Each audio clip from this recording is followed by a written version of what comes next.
Peraí, filho, vai lá. Minha gente, 12 horas e 28 minutos, pedir desculpa a quem está nos acompanhando aqui, também a nossa entrevistada, houve um probleminha na internet aí, no Facebook, como sempre, infelizmente acontece, mas estamos de volta aqui. Eu pedi para a Cibele retomar, ela estava falando sobre a questão aí de acabar com os lobbies no Congresso para que os políticos façam o que prometeram para a população nas campanhas, não façam só os interesses deles, as tais, as bancadas, inclusive, super famosas, né? Da bala, do boi, enfim, um monte de bancada lá, só não tem bancada do povo lá, né? Exatamente. Então, assim, aí no caso você seria da bancada do povo e ia dar um jeito de se blindar dos lobbies, como é que seria isso? E aí, qual seria o resultado desse trabalho sem lobbies no seu partido e no seu trabalho lá como deputado? Igual o discurso de todo mundo. Sim. Eu quero fazer diferente. Eu estou fazendo diferente. Tanto a minha forma de dialogar com o meu eleitorado é completamente diferente. Eu não tenho um discurso pronto, eu não venho com um papelzinho e leio ali. Não, eu falo aquilo que eu desenvolvo e chamo a pessoa à reflexão, chamo o eleitorado à reflexão. Porque está na hora da gente fazer política com ativismo. Claro. Se você fizer política com ativismo, você vai se comprometer a fazer aquilo que tem que ser feito. Barrar o lobby, então, é importantíssimo. Não existe lobby lícito, entendeu? O político ele tem que representar o povo, porque é o povo que votou nele. É o povo que o escolheu. A partir do momento que ele está representando interesses que não são interesses do povo, nós já não estamos vivendo numa democracia representativa. Claro. Outra coisa. Mas isso está se agravando, né, Cibele? Esses últimos anos, nas últimas legislaturas que foram eleitas aí, está cada vez maior a representatividade de grupos de interesses na área, sei lá, da igreja, da indústria, de vários setores. Agora, diante do que você colocou aqui, tem duas questões muito importantes que você podia comentar um pouquinho, por gentileza. As pessoas, infelizmente, grande parte delas não tem nem acesso em detalhes do que você está falando aqui, que é muito importante para entender todo esse processo aí. A educação, a escola deveria ensinar. Isso é questão didática. Qual é o caminho? Porque a gente entrevistou aqui o candidato do governo do estado de São Paulo do PDT, o Marcelo Cândido, também que tem uma postura, se diz, mais progressista, e a questão que a gente colocou para ele, e tem tudo muito a ver com quem precisa se comunicar. Como é que você vai levar, qual é o caminho, tem uma tal da imprensa tradicional, que é muito questionada, porque está sempre atrelada aos interesses também econômicos de grupos, e também não está preocupada com o interesse da população, enfim, exatamente. Como é que você consegue fazer as pessoas que pensam igual a você, no Congresso ou fora do Congresso, a questão do ativismo, como é que vai ser possível a partir de agora estabelecer essa comunicação e as pessoas entenderem, porque só vou dar um exemplo para você que eu já comentei aqui também. Teve sentado nessa cadeira o Eduardo Bolsonaro aí um mês atrás mais ou menos, mas assim, eu coloquei da esquerda, já foi um ganho, não se coloquei da esquerda. Cara, e a participação dele explode na internet, que todo mundo está ligado, independente do que ele fale, ser real, ter algum tipo de importância, as pessoas acompanham pra caramba. Isso não acontece com as pessoas mais progressistas. Comum. Exatamente. Como é que vocês vão fazer as pessoas entenderem e se engajarem em relação a essas questões que precisam ser alteradas na questão política, do Congresso e do Brasil? Ou é uma coisa que tem que ser construída, não tem um caminho claro hoje? Porque é fundamental. Você fala um monte de coisa que é importante, que é necessária, mas as pessoas... a linguagem do povo. Exatamente. É isso que é muito difícil. Qual o caminho? Você tem? E é por isso, só vou fazer aqui uma premissa, e é por isso que o Darcy Ribeiro, ele dizia que a crise na educação não era uma crise, era um projeto. Para deixar as pessoas sem acesso à informação. Sem acesso à informação. O maior intervencionismo que a gente vive e o território mais importante do nosso país que foi invadido é a mente do povo. Isso é fato. A mente do povo foi invadida.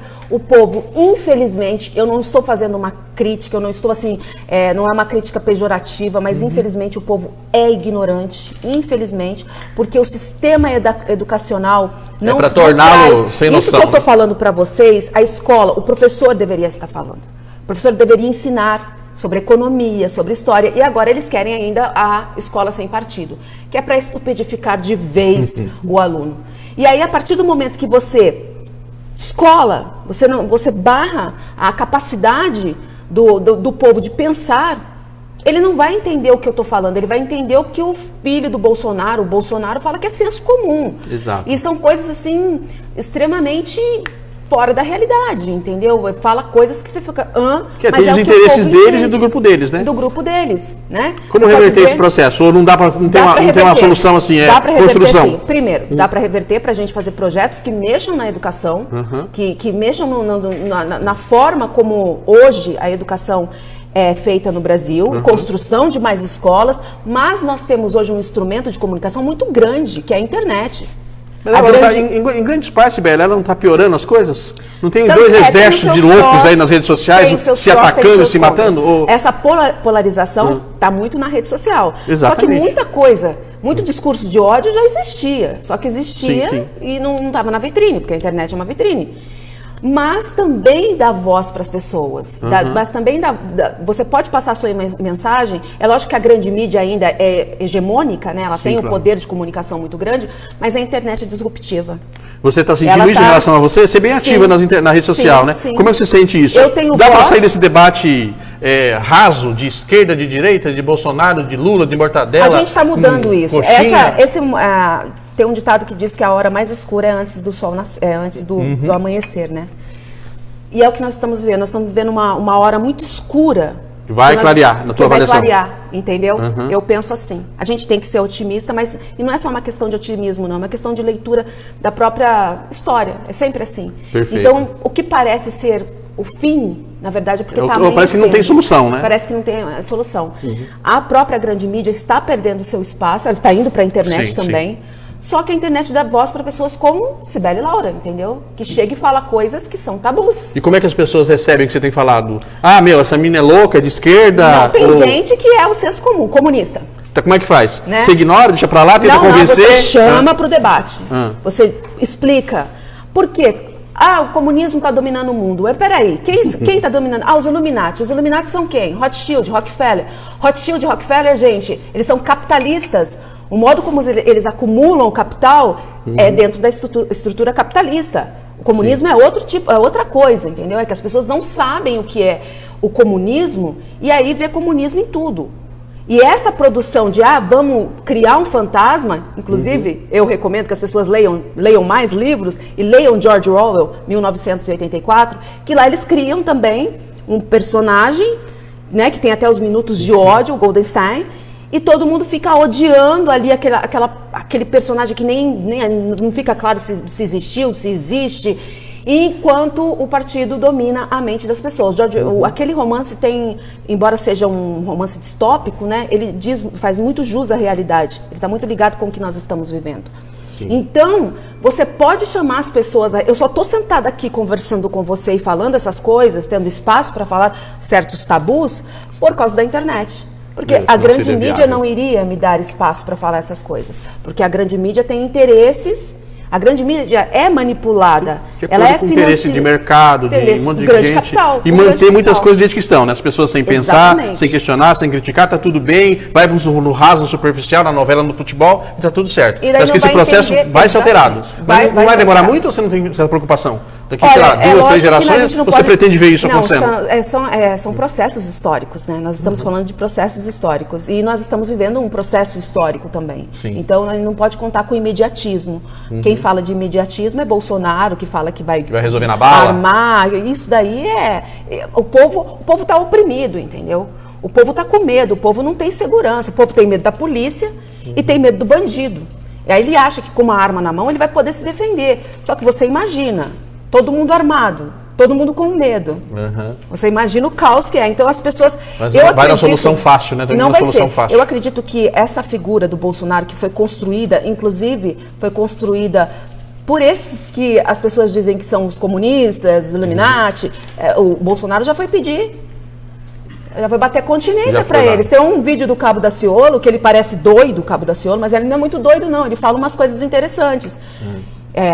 Ele coloca o comunismo em tudo, esse erro de leitura dele. Mas ele denunciou que o Bolsonaro já foi pedir continência lá para os grandes grupos, né? Rockefeller, Rothschild, que são os detentores, Globo, né? que são o núcleo hegemônico do conglomerado de bancos que dominam o mundo. Que realmente isso existe, gente. Isso não é teoria da conspiração. E esse conglomerado, ele é detentor do Banco Central dos Estados Unidos e do Banco de Londres também, do Banco inglês. E foi assim que eles conseguiram. Controlar praticamente Foi assim que eles conseguiram, sabe? Tirando uma dinastia, colocando outra, colocando os Hanover no poder, colocando a Inglaterra contra a França. E aí veio o empréstimo, né, o país quebra e vem com aquela questão do empréstimo, é o modus operandi do Fundo Monetário Internacional. Eu te empresto, mas você vai ter que seguir essas regras aqui, a agiotagem. E aí fica amarrado por Você gerações. A nossa economia, gente, na nossa economia, o tripé macroeconômico não tem meta de emprego, de empregar o povo. Não tem. As metas que dentro do tripé macroeconômico é para pagamento de juros, é para o rentismo, é só isso. Cumprir superávit primário. Lei de responsabilidade fiscal, não é lei de responsabilidade fiscal para destinar dinheiro para as áreas públicas. Não, é para pagar o endividamento público, os juros. Na verdade, a gente paga os juros. Sim. A gente não paga a dívida está lá, só crescendo, na verdade. Paga os juros e a dívida fica lá. E as pessoas falam assim, mas o que eu tenho a ver com isso? Gente, é a sua vida que está nessa brincadeira. É o teu dinheiro, cidadão. Exatamente. É você que paga 2 bilhões de reais por dia de endividamento público. Não, realmente é um ponto muito importante, mas quando as pessoas conseguem analisar isso daí e saber exatamente a consequência que isso chega nela, né? Antes de pedir a participação do público, Sibeli, eu queria que você falasse um pouquinho como é que você está vivenciando agora, você é candidata, você tem um trabalho já sólido nas redes sociais, da maneira de como você encara as soluções dos problemas que nós temos aí, que afeta aí milhões de famílias do Brasil afora, mas como é que você vê a questão hoje, daqui para frente, do que você falou do ativismo? Como é que as pessoas podem participar das ações, das soluções dos problemas que nós temos, sem estar com cargo? Porque assim, tem aquela coisa, você faz uma correria, vai pra rua, conversa com as pessoas, aí a pessoa fica lá parada olhando, olha, tá, eu vou pensar, eu vou ver se eu posso participar ou não. Como é que a gente consegue sensibilizar as pessoas para que, independente se elas acham que é fantástica a solução da direita ou que é a solução mais progressista, mas principalmente o pessoal do campo progressista, que parece que está acomodado ou está sem condições de fazer o trabalho que tem que ser feito. Como é que as pessoas conseguem sair dessa situação de inércia e trabalhar para mudar essa situação? Ou não, também é um processo de convencimento e tal? É a questão da conscientização. A gente não pode também subestimar a capacidade do povo de pensar. Embora a mente esteja invadida, não é um caso perdido, entendeu? A gente tem que chamar as pessoas à reflexão, trazer as pessoas para a verdade. Está lá na Bíblia, gente, conheça a verdade vos libertará. O problema é que não é falado a verdade para o povo e as pessoas acabam acreditando na mentira. A mentira tantas vezes multiplicada, né? Exatamente. Acaba se tornando uma verdade, mas não é uma verdade de fato. É um cenário. E a gente tem que chamar o povo para a realidade. É o que eu estou dizendo. O endividamento público é o grande câncer do Brasil. O endividamento público, a dívida pública é um instrumento para financiar a sociedade. Ele é importantíssimo, mas ele tem que ser usado assim. Para financiar a sociedade, não para financiar a sociedade. Pagando. E outra coisa, não é só a questão do Estado Nacional endividado. Nós, enquanto cidadãos, estamos endividados também. Porque você vê uma loja como Magazine Luiza, enfim, Casas Bahia, não é bem uma loja, é um banco. É um banco, é uma hiperfinanceirização da vida do povo. E o povo se submete a isso. E o povo se submete até à deforma trabalhista que tira direitos deles. Por quê? Porque, supostamente, se você abrir mão dos seus direitos, vai trazer o emprego de volta. O Bolsonaro, ele diz que é mais empregos, menos direitos. Então, aí o que o povo faz? O povo aceita a precarização do trabalho, aceita perder direitos, aceita uma emenda teoricamente para manter o emprego, né? Que já não existe também. Você tem que trazer as pessoas para essa realidade. Tem que trazer as pessoas, tem que chamar e conversar. Nós temos hoje um instrumento, é pequenininho, sim. Mas é assim que faz a diferença. É você pegando as armas que você tem e é assim que a gente faz a revolução. Pegando o instrumento que a gente tem. Não pode esperar cair maná do céu. Não vai cair, gente. É luta, é muita luta. E eu não subestimo a capacidade do meu povo de pensar. Embora nós vivemos a guerra ideológica, essa clivagem na sociedade. É dividindo que eles nos governam. Perfeito.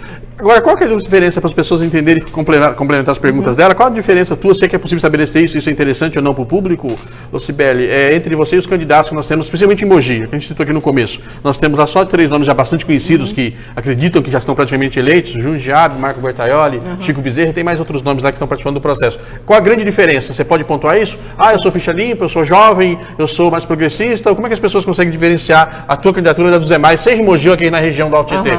Primeiro porque eles já estiveram na política e vocês podem analisar se vocês estiveram satisfeitos com a gestão desses políticos, né? Eu particularmente não.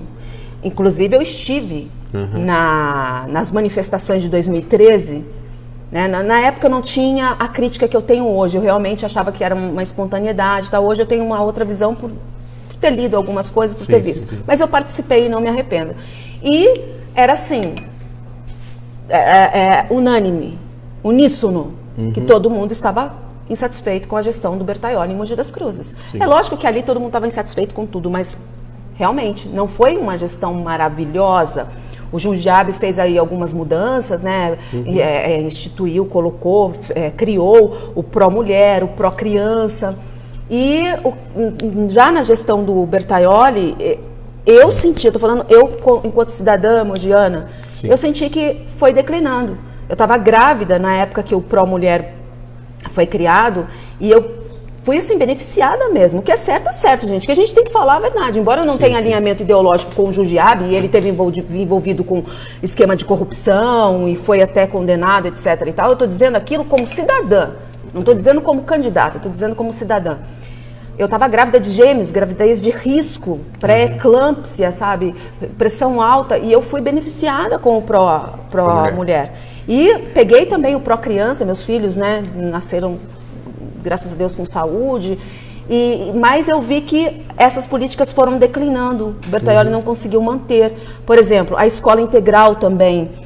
Houve o protótipo, tem um protótipo lá no Jardim Lair, maravilhoso, mas as outras escolas não foram assim. As outras escolas não tiveram uma ampliação do seu espaço e ficou mais parecendo um depósito de crianças. Eu deixei meus filhos só 1 ano só na escola integral. Então, eu, enquanto cidadã mogiana, não fiquei satisfeita com a gestão do Bertaioli. Então, não votaria nele para deputado. Entendi. Entendeu? E outra questão também que me difere, eu não sou política, como falei, eu sou ativista. Então, vocês vão poder me avaliar se me colocarem lá e deixar eu trabalhar. Entendeu? Mas o que me difere também é que eu estou aberta a conversar com o povo e com os outros candidatos. A chamar as pessoas. Vamos debater. Se for eleita, você não vai se esconder lá em Brasília? Né? Não, de maneira alguma. Eu vou continuar fazendo o meu ativismo. É isso que eu falei, política com ativismo. Eu chamei, através da sua equipe, né, chamei a Juliana Cardoso, se a gente pudesse, candidata aqui da região também, para conversar. Ela tem uma pauta centrada nos recursos naturais, né, trabalhou, foi lá representante na ONU. Eu também tenho. Então vamos conversar. Vamos lá para praça pública, conversar em público com as pessoas. Fazer uma sabatina com o povo. Chega de sabatina com jornalista. Jornalista não nos representa, gente. Jornalista está representando o grande capital. Vocês podem ver que essas sabatinas aí de eleições que a gente vê os presidenciáveis é ridículo, são ridículas, entendeu? Mas e ela? Você convidou? Chama, vamos fazer sabatina com o povão. Fizeram? Vão fazer ou não deu certo? Ninguém quis. Essas pessoas já têm um tanto de votos, elas não vão, esses não candidatos, expor, eles não vão, né, se expor porque tem medo. Eu não tenho medo de nada, eu estou aí para realmente fazer a mudança. Eu quero fazer a mudança, eu não quero entrar na política para ser mais um e para fazer do mesmo. Até mesmo meus vídeos, né, chamando as pessoas pedindo voto, eles são diferentes. Eu não quero essa coisa lida, sabe, engessada. Não, eu estou representando o povo e o povo não é assim. Sibeli, eu vou pedir licença, agora 12 horas e 46 minutos, vamos colocar a participação das pessoas que estão acompanhando aí, ver o que elas querem saber de você, além do que você já comentou, já explicou aqui em relação à sua participação na política e sua candidatura para deputado federal. Marcelinho, por favor. Boa tarde, Braz, boa tarde, Sibeli. Agradeço aqui mais uma vez a nossa audiência rotativa, mais uma live, e vamos às perguntas. Sibeli, antes uma pergunta particular na questão do nacionalismo, né? Porque o discurso nacionalista, até onde eu entendo, remetia um pouco às pautas de direita, né? Pelo orgulho excessivo do país onde nasceu, em determinados momentos, remetendo um pouco à xenofobia. E como a senhora vê essa questão e explicar o nacionalismo de esquerda? Como seria essa visão? Então, essa visão do nacionalismo como uma hipervalorização da nacionalidade é um equívoco. É um equívoco que vem de fora. Daí já nem é nacionalismo, né? Falar o nacionalismo é coisa de nazista, fascista. Aí nós estamos importando um modelo, não é mais nacionalismo. Nacionalismo é autóctone. Nacionalismo tupiniquim. E como eu falei do nacionalismo com viés mais esquerdista, é pela questão do imperialismo. Nós estamos na zona de influência dos Estados Unidos. A nossa história é perpassada. Isso não é teoria da conspiração, gente. Leiam o livro A Presença dos Estados Unidos no Brasil, de Moniz Bandeira. Toda a nossa história tem o dedo dos Estados Unidos. Toda a nossa história. Então, o nacionalismo que resiste a esse imperialismo, ele é um nacionalismo mais de viés esquerdista. Não tem como ser de direita, porque o discurso de direita é um discurso liberal. É o discurso da minimização do Estado. Não tem nem... É uma contradição. Como que eu vou ser nacionalista e vou apregoar a minimização do Estado? É um equívoco, entendeu? Exatamente. O Estado Nacional, ele representa, ele tem que ser soberano. Como que eu vou apregoar soberania defendendo privatização, defendendo a perda de setor estratégico? Então, o nacionalismo, por excelência e por verdade, ele tem que ter mais um viés à esquerda. Não estou falando que ele é esquerdista, que ele é estou falando que ele tem um viés mais à esquerda, ele está mais alinhado com essa resistência e de revolucionários também na América Latina. Só para as pessoas entenderem melhor, quando você fala de nacionalismo, é aquele, por exemplo, que ocorreu no Brasil quando o pai do candidato atual do PPL presidente, no caso o Jango, foi presidente. O que é nacionalismo na prática? É dizer totalmente independente dos Estados Unidos, é investir nas pessoas? Como é que ele seria colocado na prática? O Jango foi isso? O Jango Quem mais foi? Mas ninguém mais foi. O Lula foi isso ou não? Getúlio Vargas. Getúlio Vargas foi, assim, a minha grande referência é Getúlio Vargas. Porque o que o Getúlio Vargas fez? Ele industrializou o país. E nós precisamos de indústrias, nós precisamos ser industrializados, e patentes, industrialização traz patente tecnológica. Como que a gente vai disputar com os países que são altamente industrializados e tecnológicos? Como que a gente vai apregoar essa dinâmica do discurso liberal, que é a competitividade, que é aí, né, o entrechoque das empresas, se nós não temos, nós estamos sendo desindustrializados cada vez mais, estamos perdendo as nossas indústrias. Então, não tem como, você tem que defender... Tem muito especialista, Laura, que fala que isso é natural. A indústria já foi o tempo, agora a gente tem que investir em turismo, em serviços. Do ponto de vista teu, você acredita? No centro do não é capitalismo. assim que funciona? Lógico que não. Os países são altamente tecnológicos. Os países são altamente industrializados. Entendi. Japão, Alemanha... A China, que da década dos anos 80 agora se tornou, né, vem crescendo cada vez mais e agora é a maior potência mundial, inclusive reconhecida pelo Fundo Monetário Internacional. E tem uma indústria automobilística, você pode ver que a China está chegando. Está chegando com turismo? Não, né? Indústria, né? Por favor, tecnologia. Né? Patentes tecnológicas, industrialização. E se a gente industrializar o país, vai ser bom para quem? Para o povo, para a iniciativa privada, para o empreendedor, para o empresariado.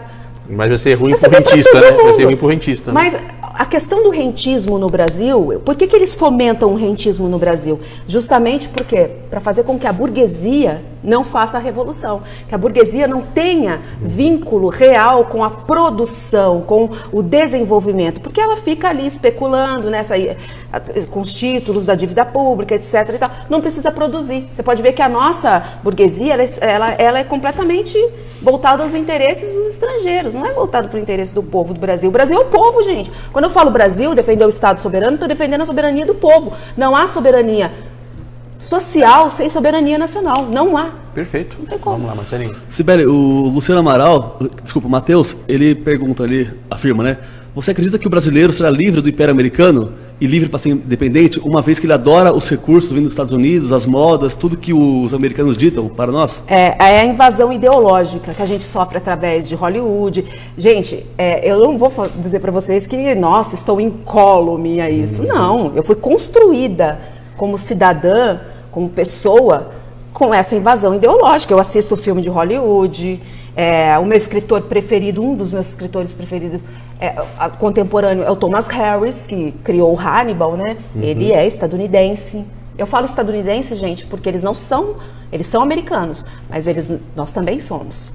Eles não são nem norte-americanos totalmente, porque tem o Canadá ali. Eles são estadunidenses, eles odeiam ser chamados de estadunidenses, mas né, americanos somos todos nós. E essa invasão ideológica, isso é importante. Você pega um livro do Dostoiévski, russo, entendeu? Isso é uma troca, é conhecimento, isso é importantíssimo. Mas acontece que eles utilizam da cultura deles para que a população esteja sempre voltada, sempre endossando, sempre aceitando as suas políticas. Então, não tem como, não vou chegar para você aqui e dizer assim, eu vou defender que não seja, o Brasil seja fechado como a China é. Consumir de forma consciente. De forma consciente. Tem que chamar o povo para reflexão. E isso também tem que estar dentro da escola, entendeu? O que passa lá em Hollywood, gente, é ficção. Aqui, os Estados Unidos não são exatamente aquilo. Os super-heróis são heróis que não existem, entendeu? Vamos trazer os nossos heróis de verdade, os heróis latinos, Sandino, sabe, que é uma grande referência minha, um homem que aí com um exército de camponeses, de campesinos, conseguiu expulsar os fuzileiros navais dos Estados Unidos da presença dos Estados Unidos no seu país. Entendi. Entendeu? Vai lá, Marcelinho. Sibeli, agora para uma pauta mais regional, o Luciano Amaral agora pergunta se a senhora, como deputada, o que poderá fazer para conter as invasões que acontecem em Mogi das Cruzes? Invasões? Invasão de terra. Dá para estender para todo o Alto Tietê. Pessoas que vêm, invadem, muitas vezes articuladas por... Sim, mas aí tem uma situação que muita gente coloca aí, a gente coloca muito a culpa no PT ou nos partidos progressistas por estar promovendo as tais ocupações. Como é que se lida com isso? Como é que resolve concretamente? Constrói um monte de Minha Casa Minha Vida, leva todo mundo para lá, mete o trator nas construções, nas invasões. Você tem alternativa para resolver isso? Sim, também depende de longo debate aí. Não é longo debate não, isso é uma coisa que você tem que chegar já cobrando os políticos, porque é a questão da reforma urbana, é a questão de distribuir casa, porque, gente, a pessoa invade, sabe, eles demonizam os sem terras, os sem tetos, mas a pessoa está invadindo é porque ela não tem onde morar. Sim. E isso daí faz parte, a Constituição nos garante moradia, teto. O ser humano, ele precisa de um abrigo para viver. Ele não é como os outros animais, né, que vivem aí no relento. Não, a gente precisa de um teto e a Constituição nos vale isso. Então, a gente tem que ter um olhar também, tem que tentar, empatia, né? Claro. É você se colocar no lugar do outro. A pessoa invade... No Brasil hoje está impossível, né, Sibeli? Hoje no Brasil está quase impossível, né? Polarização, esse discurso de ódio. Porque eles nos dividiram para nos governar de verdade. Aí mais um detalhe importante, quem dividiu quem? O pessoal que é progressista fala que quem fez isso foi o Aécio, a Globo, enfim. O pessoal que é mais conservador diz que é o PT, o Lula que fez isso. Não. Tem alguém que fez isso? E como quem é que resolve isso? Essa produção ideológica que vem de fora. É dividido para governar mesmo. Só que aí eles usam, para você ter uma ideia, o Lula, na figura do Lula, contém o herói e o vilão. Sim. Contém o mártir e o bandido. Tem aqueles que amam e tem aqueles que odeiam. Isso está errado, gente. Político não tem que ser adorado nem odiado dessa forma. O político, ele é um servidor público. Né? Nós vamos lá, nós pagamos, ele é o nosso funcionário. A gente não tem que... Você, enquanto empregador, vai ficar adorando o seu funcionário, por acaso? Isso é um equívoco. As pessoas têm que parar com essa coisa de chamar o Bolsonaro de mito. Isso está errado, gente. Ele está trabalhando, se ele fez alguma coisa de bom enquanto esteve aí, né, como deputado há muitos anos, não fez nada também. Pouquíssimo. Ele fez mais do que a obrigação. Ele é representante do povo, entendeu? Tem que parar com essa coisa de mito, tem que parar dessa adoração, essa passionalidade, porque essa passionalidade, ela semeia esse discurso de ódio. Eu fiz um vídeo apoiando as Mulheres Unidas contra o Bolsonaro, esse grupo que chegou muito rápido a 1 milhão. Sim. É lógico que chegou muito rápido a 1 milhão. Ele tem um discurso contra as mulheres. Não dá para negar. Agora eles estão tentando desconstruir isso em época de eleição, mas a pessoa que defende que a mulher não ganhe igual o homem porque engravida, tratando a gravidez como algo assim, que seja um utensílio, um óbice para a mulher no mercado de trabalho, é gritante, né? Então eu fiz um vídeo e coloquei no ar e enfim, mandei para aquela feirinha do rolo do Alto de Tietê aqui em Mogi das Cruzes. Vieram para cima de mim, mas eles vieram para cima de mim como se eu tivesse agredido a mãe deles, chamando de coisas assim escabrosas, sabe? Coisas assim que vocês nem dá para repetir aqui. Eu falei, gente, eu só dei a minha opinião. Mas essas coisas estão desse jeito. Sabe, é uma agressão verbal muito grande. E aí você não consegue introduzir um debate nessa briga, nesse embate, sabe, tão ferrenho. Mas tudo isso é o que eu falei, vem da educação. E o PT, a gente tem que fazer a crítica, fazer o quê, né? Eu tenho um lado que eu defendo também, eu não demonizo o PT da forma como ele está sendo demonizado. Eu acho que o Lula está sofrendo uma perseguição política, sim. Operação Condor, agora via judiciário, né? Tivemos a Operação Condor via militar e agora a gente está tendo pelo judiciário. Cristina Kirchner, Rafael Correia, todos esses que foram resistentes ao imperialismo dos Estados Unidos na virada do século. Mas o PT, na verdade, não fez nenhuma reforma estrutural. Essa galera ignorante, me desculpem, mas são ignorantes que vêm para cima xingando e não respeitam a opinião do outro, não sabe votar, não sabe nada. Fruto da educação do PT, entendeu?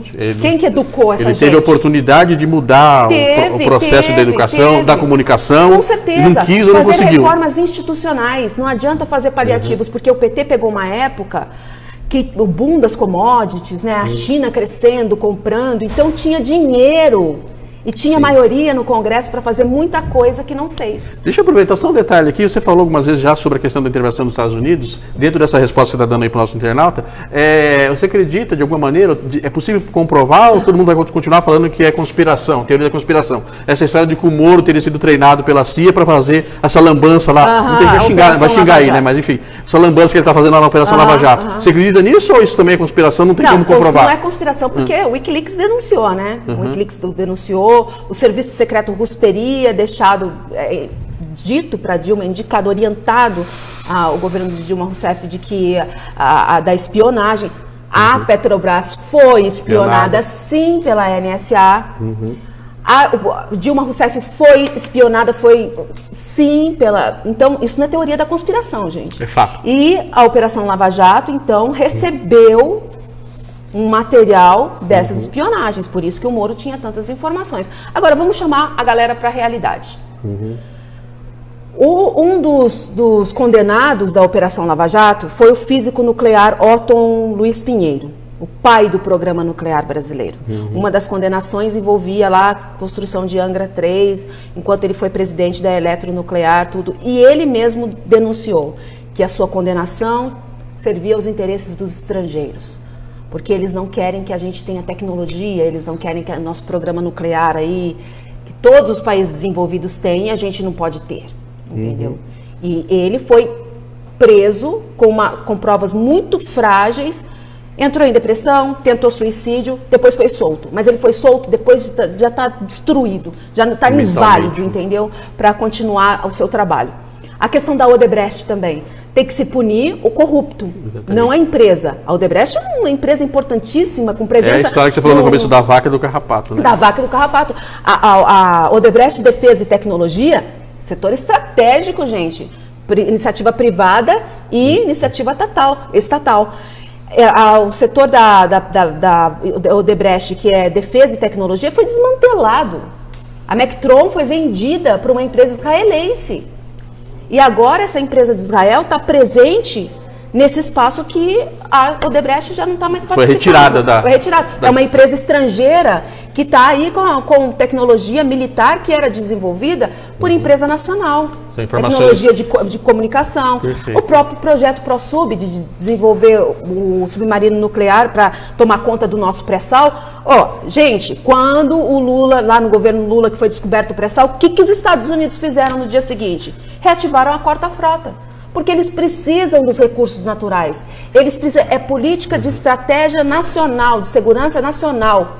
Pesquisem. Política de estratégia nacional dos Estados Unidos de segurança é ter acesso aos recursos naturais dos outros países, de forma branda ou de forma, né, o soft power ou hard power.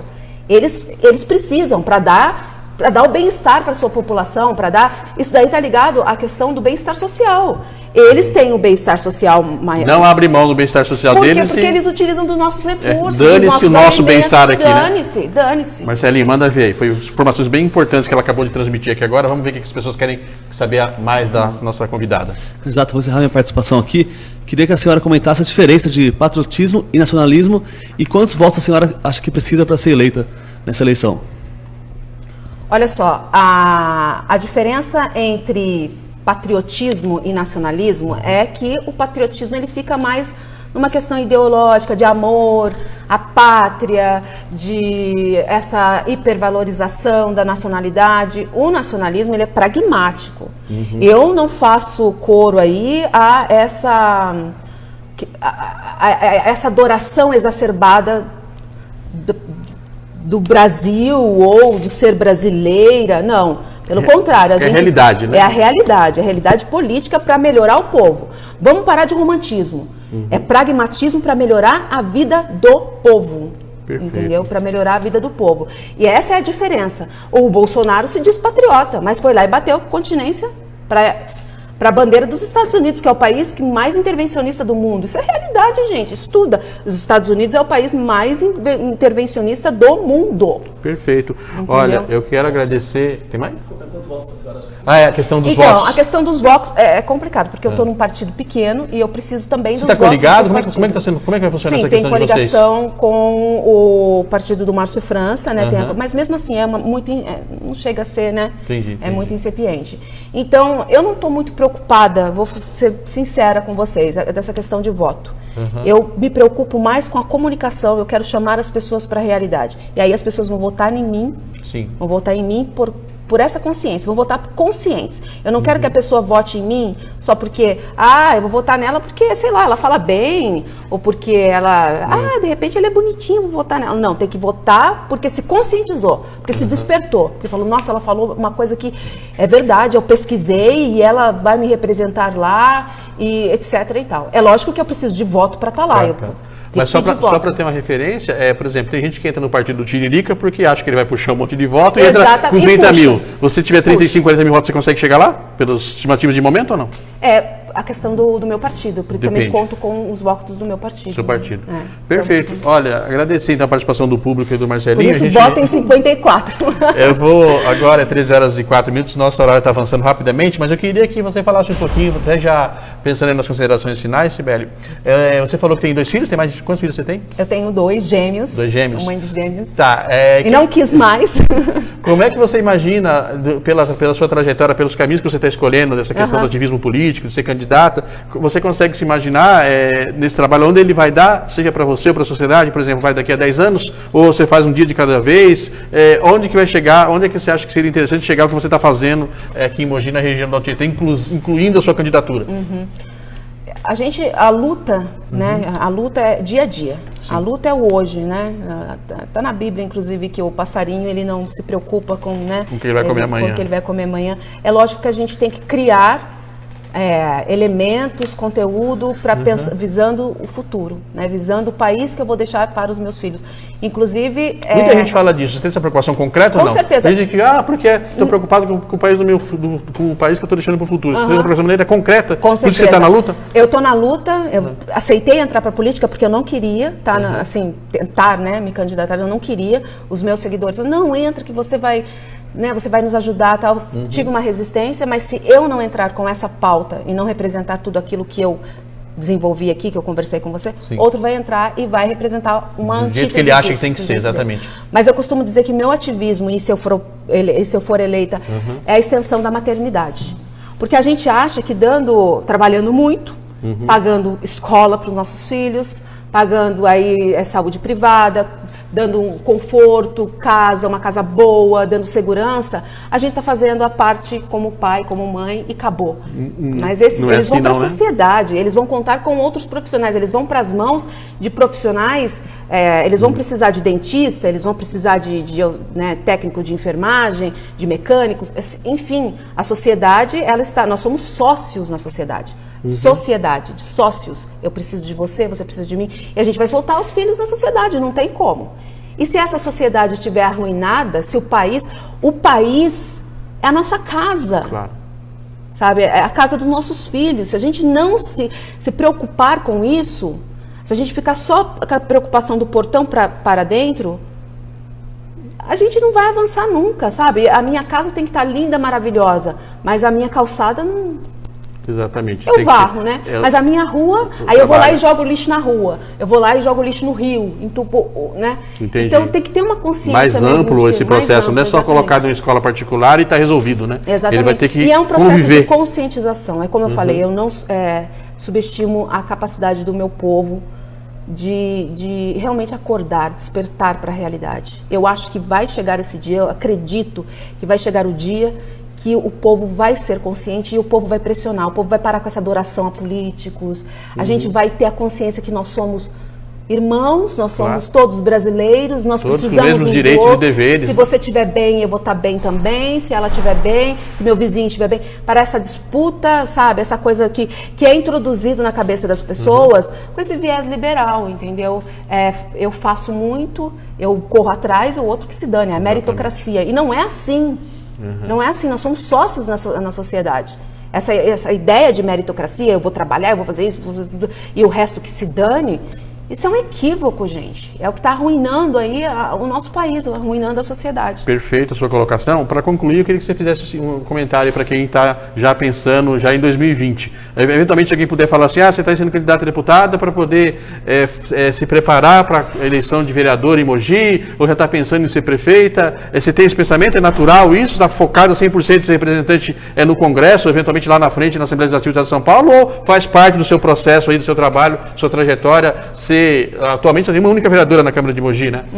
Você pretende buscar a Câmara de Mogi? Pretende ser prefeita? Em Mogi tem um monte de gente que quer ser prefeita também, né? Já pensando no que vai acontecer depois do Marcos Mello. Quais são os objetivos políticos aí a partir da candidatura para deputada aqui? A eleição está logo aí já, né? Para mim, vou ser bem sincera, como eu sempre sou, para mim o melhor seria deputada federal, porque todo o meu conteúdo, a minha pauta é geopolítica, é econômica. Então, para mim, é mais interessante estar mesmo em Brasília, trabalhando, porque eu vou ter mais instrumentos como deputada federal. E como vereadora, eu não vou ter tantos instrumentos. É lógico que seria maravilhoso, sim, né, trabalhar para a minha cidade, trabalhar para o mogiano. Você não descarta essa possibilidade? Não descarto essa possibilidade. Mas, no momento, agora, eu tento fixar mais na questão de estar em Brasília por causa do meu conteúdo, da minha denúncia, entendeu? Perfeito. Porque a gente, para você conseguir ter êxito naquilo que você busca, você tem que ter as armas certas, né? Se você tiver com a arma errada, você não vai obter êxito. Perfeito. Prefeitura de Mogi algum dia ou ainda é muito cedo? Ou o executivo não te atrai tanto? Ou você resolveria? Eu prefiro a presidência do Brasil. Tá bom, tá explicado. Não, por causa da minha pauta, entendeu? Claro, da questão entendi. geopolítica. Eu acho que eu vou poder ajudar mais as pessoas estando em Brasília do que estando localmente. Mas é uma oportunidade, né? O dia a dia aí, vamos ver as armas que vierem para mim e eu puder utilizá-las. Tá, e de onde é que vem, Cibele, de onde é que vem a energia para você fazer tudo isso? Tá nessa disputa? O pessoal tá te malhando no YouTube, nas redes sociais? De onde é que vem a sua energia para fazer isso aqui e continuar lutando? É tua, é pelos teus filhos, é da tua família, é da tua casa, é da tua rua, do teu bairro? É uma coisa 100% pessoal? É o amor pelo meu país. É o amor pelo povo latino também, porque é a questão da América Latina. É o amor pelos meus filhos, por que não? Porque eu quero um mundo melhor para eles, né? E a energia vem, assim como vem a energia do cidadão comum que levanta todo dia da cama e vai para o trabalho porque tem que fazer aquilo. Tá valendo a pena? Vale a pena? Com certeza, com certeza. Eu acredito que nós temos, assim, certas missões. Todos nós temos missões para cumprir, né? E essa é a minha. Perfeito. Então não tem como, eu não vou fugir da luta, né? Verás que um filho seu não foge à luta.